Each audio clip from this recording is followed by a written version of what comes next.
राधे कृष्ण। राधे कृष्ण। भारतीय तत्वज्ञान के अनुसंधानकर्ता, जिज्ञासुओं एवं साधकों के लिए योग वशिष्ठ अनुपम ग्रंथ रत्न है। यह ग्रंथ विश्व साहित्य में ज्ञानात्मक सूक्ष्म विचार तथा तत्व निरूपक ग्रंथों में सर्वश्रेष्ठ है। इसमें आत्मा, परमात्मा, जीव जगत, बंधन, मोक्ष आदि दुरूह विषयों का विभिन्न कथानकों तथा दृष्टांतों के द्वारा बड़ा ही सुंदर विवेचन किया गया है। भगवान श्री राम को ज्ञान स्वरूप महर्षि वशिष्ठ के द्वारा सुनाई गई तत्व ज्ञान की यह सर्वोत्कृष्ट रचना है। यह ग्रंथ महारामायण, वशिष्ठ रामायण आदि नामों से भी विख्यात है।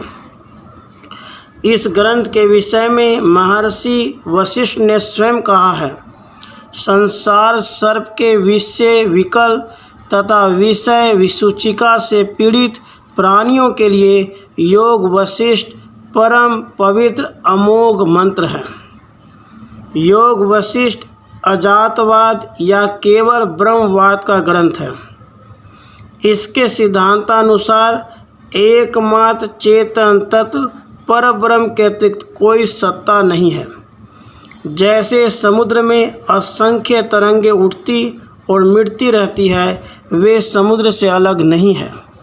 उसी प्रकार नित्य सच्चिदानंद परमात्म तत्व समुद्र में नाना प्रकार के अनंत ब्रह्मांडों की उत्पत्ति, स्थिति और विनाश की लीला तरंगें दिखती रहती है। अहंकार का नाश होते ही केवल एक ब्रह्म चैतन्य ही रह जाता है। इसी एक तत्व का विभिन्न आख्यानों, इतिहासों और कथाओं के द्वारा इस ग्रंथ में प्रतिपादन किया गया है। इसके अतिरिक्त इसमें योग सिद्धियों, योग के साधनों एवं योग भूमिकाओं का भी अत्यंत ललित वर्णन किया गया है। ज्ञान परक ग्रंथ होने के बाद भी इसमें भक्ति और कर्म की आवश्यकता पर बल दिया गया है। सदाचार और सत्संग की महत्ता का भी स्थान स्थान पर प्रतिपादन है। योग वशिष्ठ का सिखी ध्वज चुड़ाला संवाद नारी को ज्ञान की सर्वोत्तम महिमा से मंडित करता है। तो आइए योग वशिष्ठ का श्रवण करते हैं। श्री परमात्मने नमः। वैराग्य प्रकरण। सुतीक्ष्ण और अगस्ती, कारुण्य और अग्निवेश्य, सुरुचि तथा देवदूत, अरिष्टनेमि एवं वाल्मीकि के संवाद का उल्लेख करते हुए भगवान के श्री रामावतार में ऋषियों के शाप का कारण बताना। सृष्टि के आरंभ में संपूर्ण भूत जिनसे प्रकट होकर प्रतीति के विषय होते हैं, स्थिति काल में जिनमें ही स्थित होते हैं और प्रलय काल आने पर जिनमें ही लीन हो जाते हैं, उन सत्य स्वरूप परमात्मा को नमस्कार है। ज्ञाता, ज्ञान और ज्ञेय, दृष्टा, दर्शन और दृश्य, कर्ता, कारण और क्रिया, इन सब का जिनसे ही आविर्भाव होता है, उन ज्ञान स्वरूप परमात्मा को नमस्कार है। जिनसे स्वर्ग और भूतल आदि सभी लोकों में आनंद रूपी जल के कण स्फुरित होते हैं, प्राणियों के अनुभव में आते हैं तथा जो समस्त जीवों के जीवन आधार हैं, उन पूर्ण चिन्मय आनंद के महासागर रूप परब्रह्म परमात्मा को नमस्कार है। पूर्व काल में सुतीक्ष्ण नाम से प्रसिद्ध कोई ब्राह्मण थी, जिनके मन में संशय छा गया था। अतः उन्होंने महर्षि अगस्ती के आश्रम में जाकर उन महामुनि से आदर पूर्वक पूछा, भगवान, आप धर्म के तत्व को जानते हैं, आपको संपूर्ण शास्त्रों के सिद्धांत का सुनिश्चित ज्ञान है। मेरे हृदय में एक महान संदेह है, आप कृपा पूर्वक इसका समाधान कीजिए। मोक्ष का साधन कर्म है या ज्ञान है, अथवा दोनों ही हैं, इन तीनों पक्षों में से किसी एक का निश्चय करके जो वास्तव में मोक्ष का कारण हो उसका प्रतिपादन कीजिए। अगस्ती ने कहा, ब्राह्मण जैसे दोनों ही पंखों से पक्षियों का आकाश में उड़ना संभव होता है, उसी प्रकार ज्ञान और निष्काम कर्म दोनों ही परम पद की प्राप्ति के सहायक हैं। जिस प्रकार दोनों ही पंखों से पक्षियों का आकाश में उड़ना संभव होता है, उसी प्रकार ज्ञान और निष्काम कर्म दोनों से ही परम पद की प्राप्ति होती है। इस विषय में एक प्राचीन इतिहास है जिसका मैं तुम्हारे समक्ष वर्णन करता हूँ। पहले की बात है, कारुण्य नाम से प्रसिद्ध एक ब्राह्मण थे जो अग्नि वैश्य के पुत्र थे। उन्होंने संपूर्ण वेदों का अध्ययन किया था। वे वेद वेदांगों के पारंगत विद्वान थे। गुरु के यहाँ से विद्या पढ़कर अपने घर लौटने के बाद वे संध्या वंदन आदि कोई भी कर्म न करते हुए चुपचाप बैठे रहने लगे। उनके मन में संशय भरा हुआ था। पिता अग्निवेश्य ने देखा, मेरा पुत्र शास्त्रोक्त कर्मों का परित्याग करके निंदनीय हो गया है। तब वे उसके हित के लिए इस प्रकार बोले। अग्निवेश्य ने कहा, बेटा, यह क्या बात है? तुम अपने कर्तव्य कर्मों का पालन क्यों नहीं करते? बताओ तो सही। यदि सत्कर्मों के अनुष्ठान में नहीं लगोगे तो तुम्हें परम सिद्धि कैसे प्राप्त होगी? तुम जो इस कर्तव्य कर्म से निवृत्त हो रहे हो, इसमें क्या कारण है, यह मुझसे कहो। कारुण्य बोले, पिताजी, आजीवन अग्निहोत्र और प्रतिदिन संध्या पासना करे, इस प्रवृत्ति रूप धर्म का श्रुति और स्मृति ने विधान अथवा प्रतिपादन किया है। साथ ही एक दूसरी श्रुति भी है जिसके अनुसार न धन से, न कर्म से, न संतान के उत्पादन से ही मोक्ष प्राप्त होता है। मुख्य यतियों ने एकमात्र त्याग से ही अमृत स्वरूप मोक्ष सुख का अनुभव किया है। पूज्य पिताजी, इन दो प्रकार की श्रुतियों में से मुझे किसके आदेश का पालन करना चाहिए? इस संशय में पढ़कर मैं कर्म की ओर से उदासीन हो रहा हूँ। अगस्ती कहते हैं, तात सुतीक्ष्ण। पिता से यूँ कहकर वे ब्राह्मण कारुण्य चुप हो गए। पुत्र को इस प्रकार कर्म से उदासीन हुआ देख पिता ने पुनः उनसे कहा। अग्निवेश्य बोले, बेटा, मैं तुमसे कथा कहता हूँ, उसे सुनो और उसके संपूर्ण तात्पर्य का अपने हृदय में निश्चय कर लेने के बाद तुम्हारी जैसी इच्छा हो वैसा करो। सुरुचि नाम से प्रसिद्ध कोई देवलोक की स्त्री थी जो अप्सराओं में श्रेष्ठ समझी जाती थी। एक दिन वह मयूरों के झुंड से घिरे हुए हिमालय के एक शिखर पर बैठी थी। उसी समय उसने अंतरिक्ष में इंद्र के एक दूत को कहीं जाते देखा।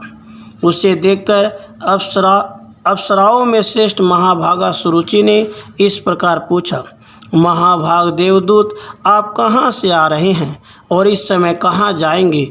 यह सब कृपा करके मुझे बताइए।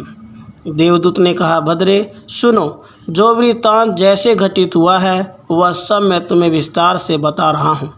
सुंदर भौहों वाली सुंदरी धर्मात्मा राजा अरिष्टनेमी अपने पुत्र को राज्य देकर स्वयं वितराग हो तपस्या के लिए वन में चले गए और अब गंधमादन पर्वत पर वे तपस्या कर रहे हैं।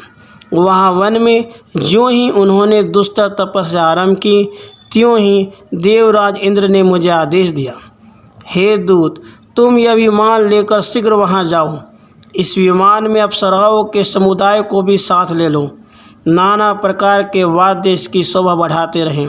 गंधर्व, सिद्ध, यक्ष, किन्नर आदि से भी यह सुशोभित होना चाहिए। इसमें ताल, वेणु, मृदंग आदि भी रख लो।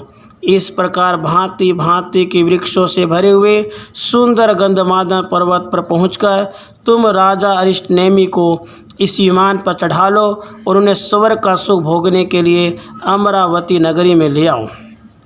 देवराज इंद्र की आज्ञा पाकर मैं सामग्रियों से शीघ्र विमान ले उस पर्वत पर गया। वहां पहुंचकर राजा अरिष्टनेमी के आश्रम पे गया। फिर मैंने देवराज इंद्र की सारी आज्ञा राजा से कह सुनाई। सुबह वे मेरी बात सुनकर संदेह में पड़ गए और इस प्रकार बोले, देवदूत, मैं आपसे एक बात पूछना चाहता हूँ। आप मेरे इस प्रश्न का उत्तर दें। स्वर्ग में कौन कौन से गुण हैं और कौन कौन से दोष? आप मेरे सामने उनका सुस्पष्ट वर्णन कीजिए। स्वर्गलोक में रहने के गुण दोष को जानने के बाद मेरी जैसी रुचि होगी वैसा मैं करूँगा। मैंने कहा, राजन, स्वर्गलोक में जीव अपने पुण्य की सामग्री के अनुसार उत्तम सुख का भोग करता है। उत्तम पुण्य से उत्तम स्वर्ग की प्राप्ति होती है। मध्यम पुण्य से मध्यम स्वर्ग मिलता है और इनकी अपेक्षा निम्न श्रेणी के पुण्य से उसके अनुरूप स्वर्ग सुलभ होता है। इसके विपरीत कुछ नहीं होता। स्वर्ग में भी दूसरों को अपने से ऊंची स्थिति में देखकर लोगों के लिए उनका उत्कर्ष असह्य उठता है। जो लोग समान स्थिति में होते हैं वे भी अपने बराबर वालों के साथ स्पर्धा रखते हैं, और जो स्वर्गवासी अपने से हीन स्थिति में होते हैं उनको अपनी अपेक्षा अल्प सुखी देखकर अधिक सुख वालों को संतोष होता है। इस प्रकार असहिष्णुता, स्पर्धा, संतोष का अनुभव करते हुए पुण्य आत्मा पुरुष तभी तक स्वर्ग में रहते हैं जब तक उनके पुण्यों का भोग समाप्त नहीं हो जाता। पुण्यों का क्षय हो जाने पर वे पुनः इसी मर्त्यलोक में प्रवेश करते हैं और पार्थिव शरीर धारण करते रहते हैं। राजन, स्वर्ग में इस तरह के गुण और दोष विद्यमान हैं। भद्रे, मेरी यह बात सुनकर राजा ने इस प्रकार उत्तर दिया, देवदूत, जहाँ ऐसा फल प्राप्त होता है उस स्वर्गलोक में मैं नहीं जाना चाहता। आप इस विमान को लेकर जैसे आए थे वैसे ही देवराज इंद्र के पास चले जाइए, आपको नमस्कार है। भद्रे, जब राजा ने मुझसे ऐसी बातें कही तब मैं इंद्र के समक्ष वृत्तांत निवेदन करने के लिए लौट गया। वहाँ जब मैंने सब बातें ज्यों की त्यों कह सुनाई तब देवराज इंद्र को महान आश्चर्य हुआ और वे स्निग्ध एवं मधुर वाणी में मुझसे पुनः बोले। इंद्र ने कहा, दूत, तुम फिर वहाँ जाओ और उस विरक्त राजा को आत्मज्ञान की प्राप्ति के लिए तत्वज्ञ महर्षि वाल्मीकि के आश्रम में ले जाओ। वहाँ महर्षि वाल्मीकि से मेरा यह संदेश कह देना, महामुने, इस विनयशील वितराग तथा स्वर्ग की भी इच्छा न रखने वाले नरेश को आप तत्व ज्ञान का उपदेश दीजिए। ये जन्म मरण रूप संसार दुख से पीड़ित है, अतः आपके दिए हुए तत्व ज्ञान के उपदेश से इन्हें मोक्ष प्राप्त होगा। यूँ कहकर देवराज ने मुझे राजा अरिष्टनेमि के पास भेजा। तब मैंने वहां जाकर राजा को वाल्मीकि जी के पास पहुंचाया। उनसे देवराज इंद्र का संदेश कहा तथा राजा ने उस महर्षि से मोक्ष का साधन पूछा।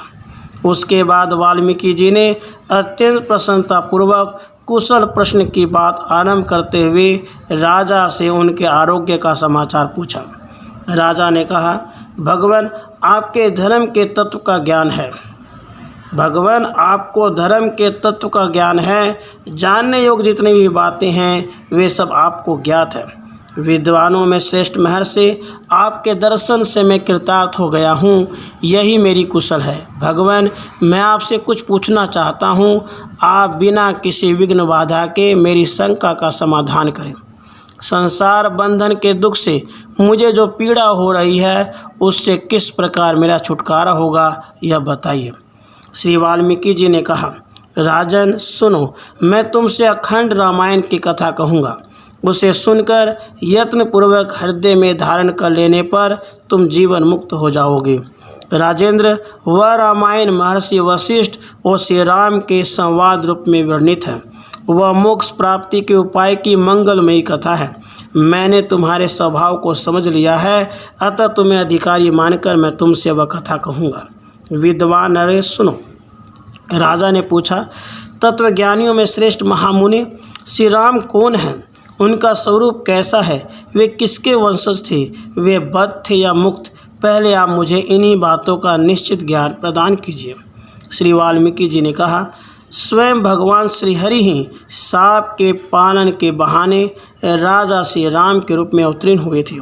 वे प्रभु सर्वज्ञ होने पर भी अपने भक्त महर्षियों की वाणी को सत्य करने के लिए ही आरोपित अथवा स्वेच्छा से गृहीत अज्ञान से युक्त हो साधारण मनुष्यों के भांति अल्पज्ञ से हो गए। राजा ने पूछा, महर्षि, श्री राम तो सच्चिदानंद स्वरूप चैतन्य घन विग्रह थे, उन्हें शाप प्राप्त होने का क्या कारण था, यह बताइए। साथ यह भी कहिए कि उन्हें शाप देने वाला कौन था। श्री वाल्मीकि जी ने कहा, राजन, ब्रह्मा जी के मानस पुत्र सनत कुमार, जो सर्वथा निष्काम थे, ब्रह्मलोक में निवास करते थे।